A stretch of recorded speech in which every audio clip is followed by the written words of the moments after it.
to first game best player of the game from Team Madera. We have Jed Bernardo. Jed Bernardo achieved 28 points, 8 rebounds, 6 assists, 3 steal, and 2 block. So, dahil galing po kayo sa pagkatalo last week and parang medyo natambakan po ata kayo. Pero ano po yung ginawa niyong play ngayon para po makabawi sa sa talo niyo last week? So, bali ang usapan lang namin nung natalo kami last game dahil hindi nga maganda yung laro namin dahil nauwi kami sa tambak. So ang usapan namin ngayon bumawi. Hindi man manalo, at least may dikit namin yung laban, mabigyan namin ng magandang laban yung kalaban. So, Kuya Jed, since grabe po yung mga rebounds and yung mga takbo nyo sa loob ng court at yung mga score, may ginagawa po ba kayong conditioning sa katawan nyo dahil lagi po sa laro nyo is maganda po yung ginagawa nyo? Ano lang, tuloy-tuloy lang laro. Sali lang na sali, papawis lang ng papawis hanggang sa makondisyon.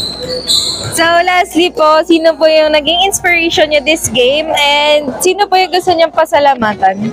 Ang naging inspirasyon ko yung asawa ko, siyempre buntis ngayon. Tapos yung baby ko, Samara, tsaka yung buong team namin. Gusto kong pasalamatan yung kumuha sa amin, yung Madera, Team Madera. Yan lang. Salamat sa inyo, salamat. Thank you po, and once again po, congrats. For our first game best player of the game, Jed Bernardo. Congrats po. Game of Hoopers. Game of Hoopers.